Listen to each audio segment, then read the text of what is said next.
Welcome. You're listening to The Best of Investing. I'm your host, Edward Brown. Our phone number is 888-912-1190. Use that number to answer the trivia questions for a 5-pack tanning certificate given away during the show. And that certificate's not sponsored by the radio station, but by Tanbella Tanning Salon with 2 locations in San Francisco and 1 in Marin. Today's trivia theme is, since we are so close to Christmas, we thought we'd do Bible trivia.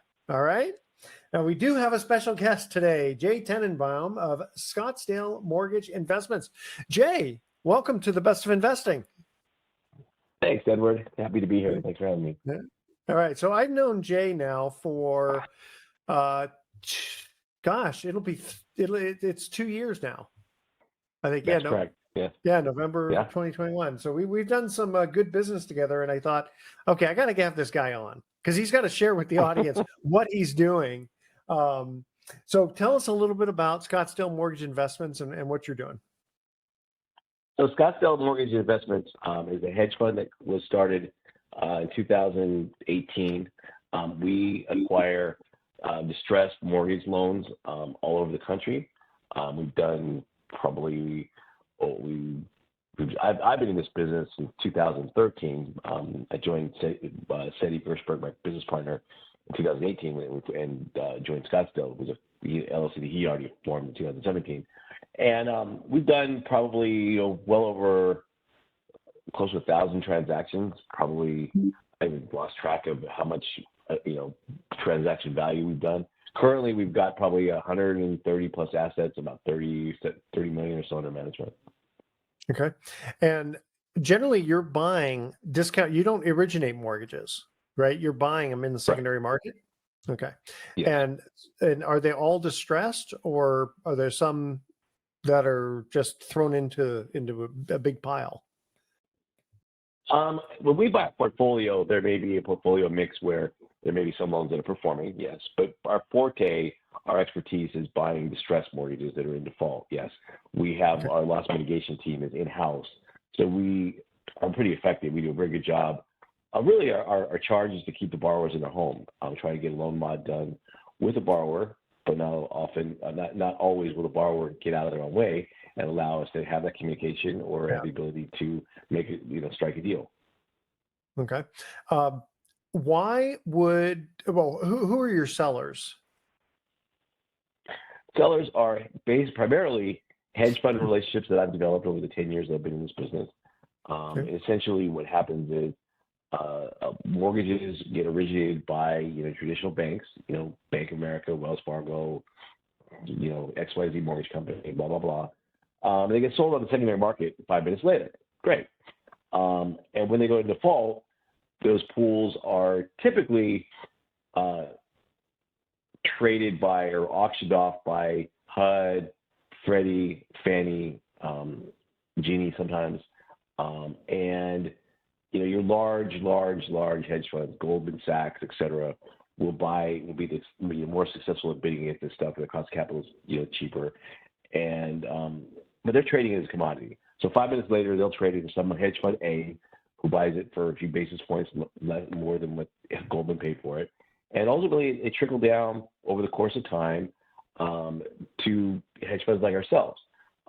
Nobody, from the time that HUD auctioned it off, let's say, to get to us, has anybody really effectively worked it. There's been instances where nobody's ever spoken to the borrower in the 4 or 5 years this loan's been traded around as a commodity, right? That's why, again, we're pretty effective at what we do because, we pick up a phone and call somebody, and just and if the borrower has a clue, then they answer the phone, and they get to stay at their home. I mean, it's a really simple concept.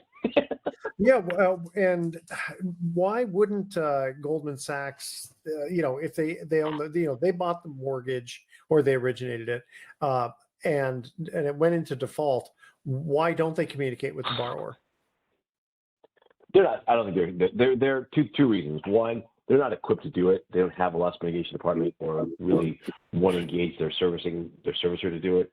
And two, they're only buying it as a commodity anyway. It's just we're all buying paper, but their paper is more inclined to say how, when, where can I trade it versus how and well can I monetize it. Gotcha. Okay. Let's see here. We are going to cut to our first commercial break, and our first Bible trivia question is: the people of the world once set out to build a tower that would touch heaven. Because of this, God separated the human languages and scattered the human race. What was the name of this tower?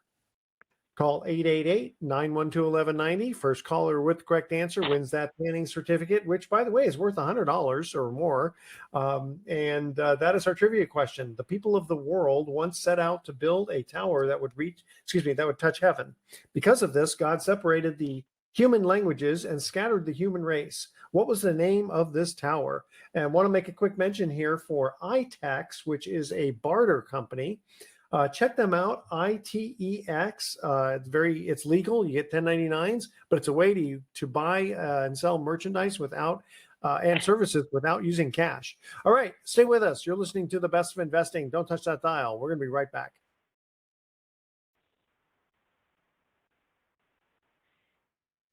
Welcome back to The Best of Investing. I'm Edward Brown, your host, along with my special guest, Jay Tanenbaum from Scottsdale Mortgage Investments. Our first trivia question: the people of the world once set out to build a tower that would touch heaven. Because of this, God separated the human languages and scattered the human race. What was the name of this tower? Jay, what's the answer to that? I have no clue. The Tower of Babel. The Tower of Babel. There you go. Tower of Babel. Not yes, the Tower of Babylon. Tower of Babel. Very cool. Tower of Babel. Yes, very good. All right. So Jay Tanenbaum from Scottsdale Mortgage Investments, you're talking about how your company basically is its own hedge fund and buys discounted mortgages from other hedge funds. Do you work with banks directly also? We've tried. Banks are a little more of a harder animal to deal with. It's primarily, finding the right person you can talk to at a bank, and if you're able to do that, then what happens is, well, yeah, but I don't have anything right now, or I may have having something in 3 quarters hence. So really, our relationships, I've been really fortunate because our relationships are such where we're able to buy. I always call it a forward flow, meaning I could buy something from this hedge fund this month and go to the next month and go, what else you got? So it really keeps the deal flow moving. And I understand a little bit about the space. I think also it's kind of difficult, let's say for a single individual who says, wow, that sounds like a pretty good deal. I'll go to Bank of America and say, hi, I've got $100,000. What loans can I buy from you? Who are you? Add a few more zeros True. and maybe we'll talk.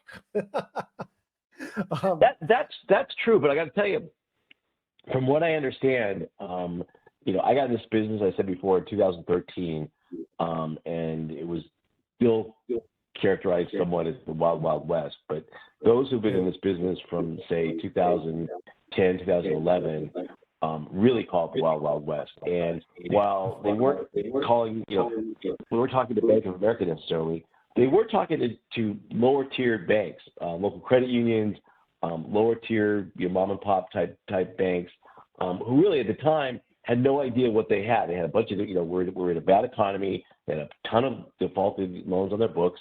They had bank regulators breathing down their neck. They had to get rid of them somehow. They didn't know what to do with them. So they started selling them. I characterized it as they came to the party a little late. And what I mean by that is they figured out what a bank's credit card department had been doing since the late 80s.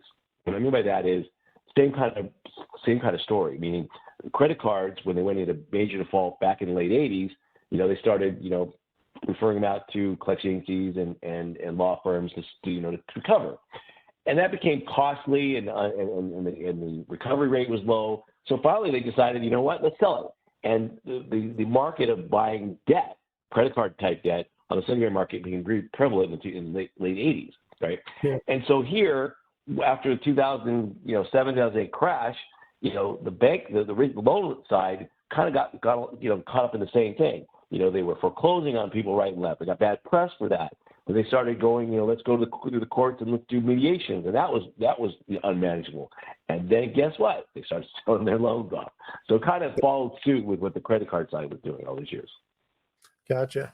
And if rather than hiring a bunch of people to try to do their own loss mitigation, they could recoup capital and not have to worry about loan loss reserve requirements and all that. And then take whatever the money that they got and put it back out on the streets, and it'd be on good loans. So I can kind of True, and with Fannie, with Fannie and Freddie, guys like that, there's oftentimes where, because you're invoking the insurance clause, which with Fannie and Freddie are, the banks themselves are made whole. So basically, the banks that are they're selling it off, you're invoking their guarantee with Freddie and Fannie, right? Now the bank itself's made whole, or at least made whole enough to satisfy the regulators, and now it's Freddie and Fannie's problem to liquidate. And I think there was a stat that we come across between 2016 and 2021. Freddie and Fannie sold off, or Freddie, I think it was, sold off 26,000 loans. Now this year they had high aspirations, and they were intending to sell off 26,000 loans this year alone. They can't get out of their own way. And there hasn't been that many options, but the inventory's there. Huh. Okay. Generally speaking, what's the biggest discount that you'll see on a loan or on a portfolio? Again, the short answer, it all depends. I mean, when I first got started this business, I was picking up stuff 30 cents on the dollar, but the prototype was a loan in the Midwest, the Rust Belt. Maybe the value of the house was $50,000. The loan balance on it was probably $80,000. The house is weight of water. I'm picking them up for maybe $10,000-$15,000 max, right? Yeah. Pricing is with the economy appreciation, pricing goes up. House appreciation goes up, the value of those loans go up, right? There's more equity in the properties now, so your sellers want less of a discount on what is owed to them. Gotcha. Okay.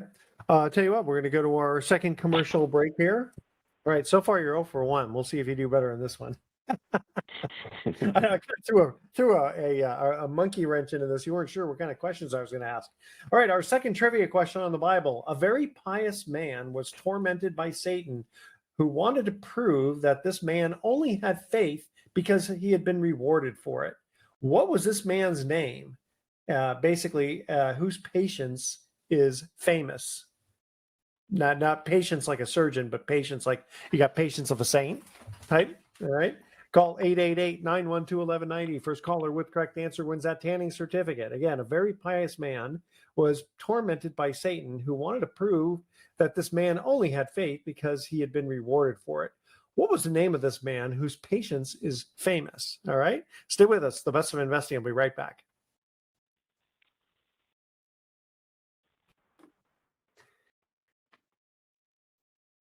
Welcome back to the Best of Investing. Edward Brown here, along with my special guest, Jay Tanenbaum. Okay, our second trivia question on the Bible. A very pious man was tormented by Satan, who wanted to prove that this man only had faith because he had been rewarded for it.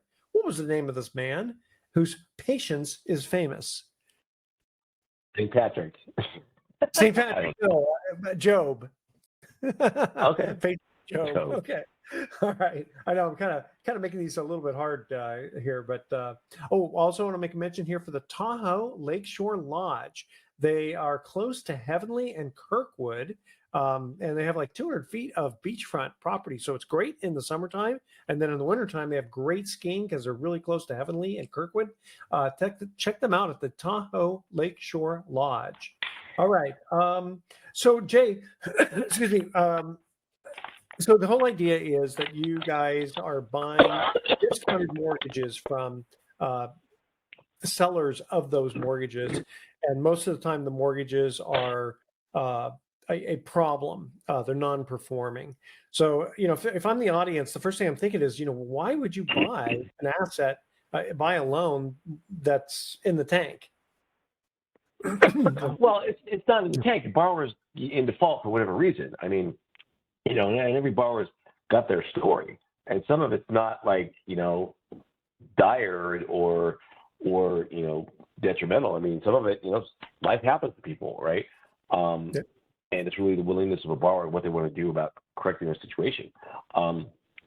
Yes, loans have stories, and granted, there's been some crazy stories that we've dealt with, but for the most part, I mean, you can be buying. We've bought in the course of our career.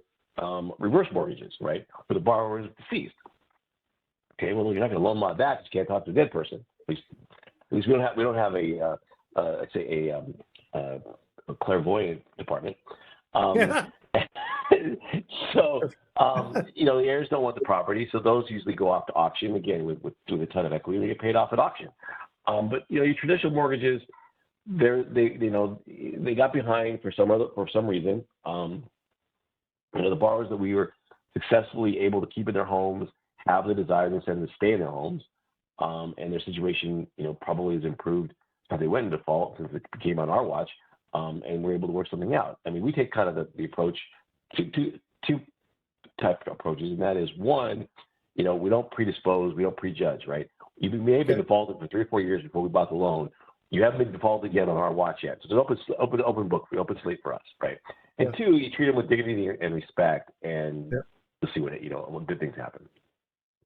Okay. Because sometimes you'll get the borrowers to just start paying again, or I guess you could modify the loan. Correct. Right. Or, we've gotten, borrowers are now, over the last several months now, we started to see, I guess you could in technically call it short sales, but really it's a matter of just asking us to take less than what we're owed. But I'm not sure that the property was underwater that we needed to short sell. It was just a negotiated amount. And again, because of the discount that we bought it at, we were able to accommodate the borrower. Okay. Why don't you tell us a couple of stories, a couple of good ones and bad ones? Good stories. Well, for us, from a profit standpoint, we, just a few months ago, we accepted what was really, again, a short sale. We bought a loan for around 2.25 or some sort. I don't remember what it was, because I think it was a question of which side of the street or what the zip code was or something. So where our seller thought the property was worth about $275, $250, $275, $300,000. It turned out the property is probably worth over $1 million, and that made sense because our legal balance was well over $1 million, and borrower ended up negotiating, obtaining a sale of the property, and in which we accepted, again, instead of being over $1 million or such that we were owed, we agreed to accept $952,000, of which, again, we only bought the loan for $235. So you can see there's a big windfall. This was New York. It wasn't with a set of challenges of getting things closed, because New York has its own bureaucracy of how to traditionally move stuff. It wasn't a traditional title and all that kind of stuff. Another story, kind of a much lesser scale, is my partner and I bought 21 seller finance loans from a hedge fund out of Dallas that I had done business with prior to Scottsdale for several years before. And I like to tell you the story because especially this time of year. And we bought these 21 loans. The hedge fund was liquidating. They've been liquidating since I started buying from them in 2015, but this was really the last of the last. And we bought the 21 loans for $85,000. And I made, like 17 of them were occupied, and I got practically all 17 at least make one payment. Most of them were paying pretty consistent thereafter. And we were generating over $5,000 a month right off the rip on this stuff. And one of the assets was in some small town in West Virginia. And West Virginia, they're all small towns, and God knows, that's not the place I want to be. Anyway, the guy, was making his payments to be continued. We got another commercial break. Yeah, I was going to say that we've got just a quick. Yeah, I want you to continue that. Before we do, though, really quickly, how do people get a hold of you? Because I know that people are going to have questions about these discounted mortgages. Sure. So our website is Scottsdale Mortgage Investments. We are Scottsdale Mortgage Investments, www.scottsdalemortgageinvestments.com. Okay. So you can sign up for trade desk and get access to our assets and things like that. Yeah, because you can actually have people sign up so that they could actually buy some of these from you. You bought it from someone else, they can buy them from you. All right, third trivia question. Methuselah's father never died. At the age of 365, he, quote, walked with God. Who was this man? The first to be assumed into heaven. Call 888-912-1190. First caller with the correct answer wins that tanning certificate. And stay with us. The Best of Investing will be right back.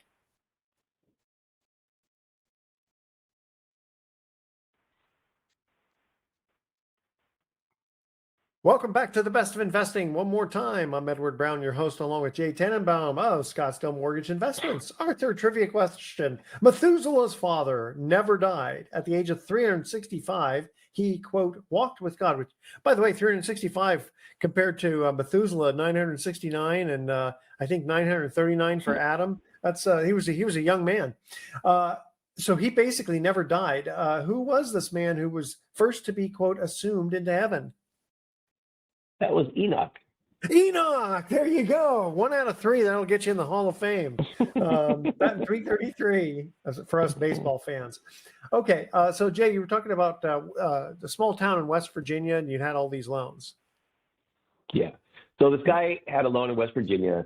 He was paying sporadic. If he didn't have bad luck, he didn't have no luck at all. His wife was making the payments for a while. Then she died. She had leukemia, and she ultimately died. And then he worked at the coal mines. He got hurt. He couldn't get Social Security. He couldn't get disability. He couldn't get unemployment. He just couldn't really get out of, get a good break. About a year and a half ago, he did get access to mortgage relief in West Virginia. And actually, they wrote us a check for about $4,500, which really got us current up to that point. And then I made a deal with him. I only had to pay $100 a month because we bought these loans. We had 21 houses for $85,000. I probably bought this loan for $2,000 to begin with.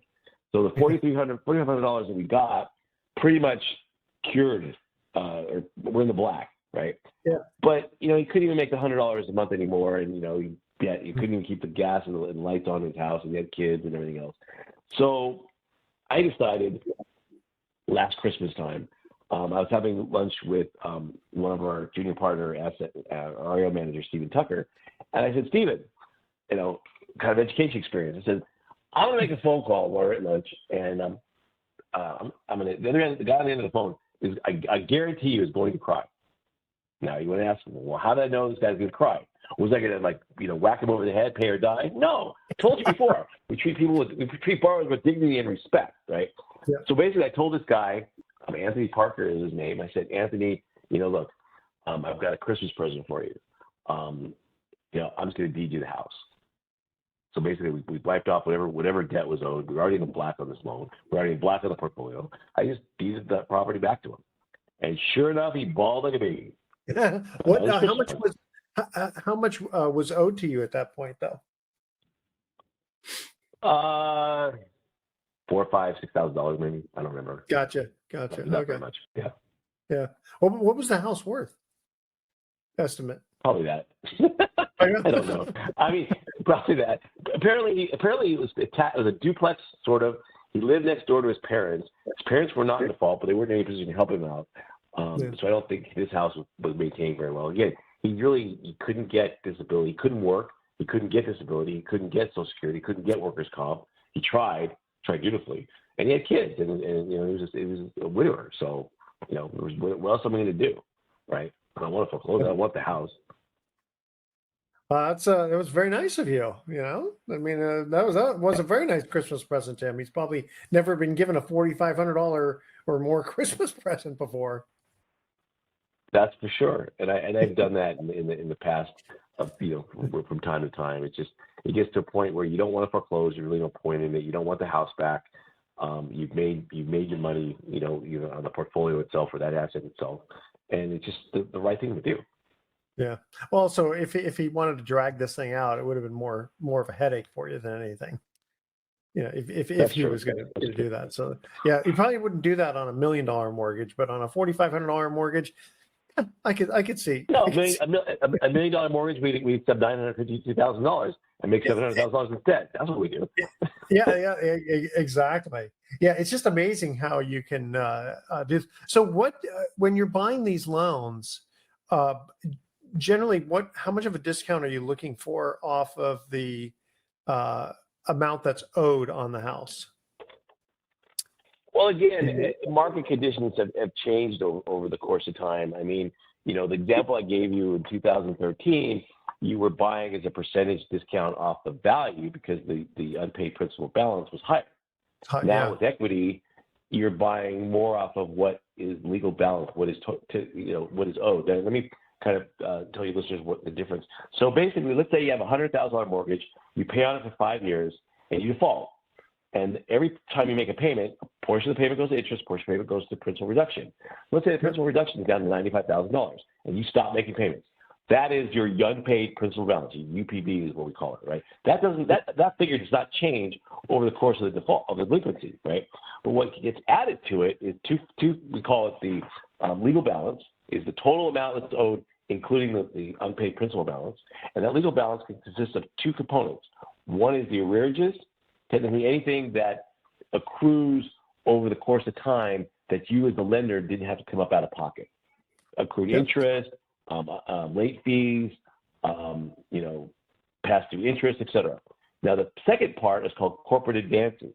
That is what the lender has the obligation to pay over the course of delinquency. Legal fees if you're going to foreclosure, insurance because you're going to protect your mortgage interest on the property, servicing because the loans are always serviced by a third-party servicer, any property preservation probably happens to be vacant, whatever, and that gets added to the dollars too. Real estate taxes too. Real estate taxes, yes. Anything that the lender has to come up out of pocket is recoverable. So, your $95,000 unpaid principal balance by the time you go to foreclosure sale 2 years later could be $125,000. Yeah. Potentially, right? And so when we're looking at these loans, granted, let's say loans are delinquent, so the legal balance at the time we're buying a loan is say 105. We're buying a percentage of that 105, mostly be in this market, right? Instead of the unpaid principal balance, we're buying up a percentage of the 105. In this market, we're probably around 70 cents of that number, with the idea that the property is worth, let's say, $200,000. The idea is you go to auction at some point, and your bid that you set as the lender is going to be that 105, 125, whatever it is, and you know that by your experience that who attends the third party auctions, right? All the gurus out there saying go buy property at the sheriff's auctions that happen on the courthouse steps all over the country. Well, that's an investor who's either wanting to buy a property to keep the rental or want to buy a property to flip it. Well, if it's worth $200,000 and it's, let's say, needs minimal repairs, he's going to buy it for $125,000 at auction. Gotcha. All right, Jay, stay with us. The Best of Investing will be right back with some closing comments. Welcome back to the Best of Investing. Last time for today, I'm Edward Brown, your host, along with Jay Tanenbaum of Scottsdale Mortgage Investments. So, Jay, what can an investor expect if they were interested in signing up on your trade desk to purchase some of these loans themselves, and how do you guide them through that? So our trade desk is set up for the retail buyer. Like I said, as I mentioned earlier, if we're buying from hedge funds that have been, trickled down from Goldman, whatever, but we provide our trade desk is for the retail investor, guy can go with maybe with one loan or so. We've got make the assets available from our trade desk. You sign up for a trade desk, you get notification of everything that we have available.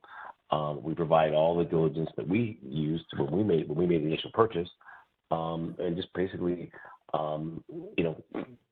guide you through, allow you to make a decision on whether to buy the loan or not. If you require, if you're a novice at this, it requires a little more education on what note investing is. We have a referral partner that we can provide that does a great job. Note Academy, I think it's called. Patrick Franz, one of our colleagues, that does a great job of training in that regard. So you get understand what you're buying. But again, this is buying something. If I'm not experienced in note investing, the rules of engagement are pretty much you're going to buy something. You're going to buy an asset, but you're buying paper. You're not buying the house. You may never own the house. So you're buying paper. You're buying them at regardless of the market conditions in the economy. It's not a buyer or seller's market. Like I said, pricing's gone up a little bit, but only because the value of the houses have gone up a little bit. But you're still going to get a discount. because that's just the nature of the marketplace. Yeah. And you're probably getting real estate as the paper portion of real estate at a bigger discount than you're getting, the courthouse steps or anything else, or any place you want to invest in real estate, apartment complexes, et cetera, like that. It's not for the faint of heart. This doesn't, you don't just, snap your fingers and poof, get paid off at auction. It's not difficult because we, outsource a lot of what we do that we don't do internally as far as our attorneys and going to foreclosure. So, with the right guidance, but you also be patient, because sometimes while we bought loans and got paid off in 5 minutes, we also got loans that are still on our books for the last 3 years. This is what it is. If it's you have to be patient with are not performing for 3 years, you're sitting there waiting, and you don't get paid for 3 years. Yeah, certain states, the process takes longer. The borrower could contest a little greater. I mean, at the end of the day, you're still the bank. You're still what we buy is first position mortgages. We're still the bank. We're still in first position. We're gonna prevail ultimately. We can't predict time. Yeah. And as Edward has been using the trivia question in the biblical sense, time is for time is rewarded for those who are patient. It was good to bring the trivia questions back into reality on here. Yeah, so we appreciate that. So it's really cool because we've had a bunch of guests on the show, but I don't think we've had too many people on who talk about buying discounted mortgages. So it's really good to have you on, Jay, and really appreciate you coming on and educating us about your trade desk, where people can sign up and potentially take a look at what you've got to sell, so they can make their own profit on it. Again, why don't you give that information one more time? Sure. So our website is www.scottsdalemortgageinvestments.com. Also, as Edward manages a couple of hedge funds, we work with Edward on the capital raising side. So again, if you want to get into note investing, but you don't do it yourself, which is perfectly understandable, there are opportunities to invest in the opportunities that we have available. And that's what we use with our Southwest Note Fund, where we've had a good relationship with. All right, you ready for our thoughts for the day? Here we go. What's the difference between the Christmas alphabet and the regular alphabet? The Christmas alphabet has no L. And did you hear about the man who stole an advent calendar? He got 25 days. All right, tune in next week to The Best of Investing. We're going to be giving away more free prizes for answering trivia questions. Thanks for listening. On behalf of our team, I'm Edward Brown, wishing you the best of investing. So long.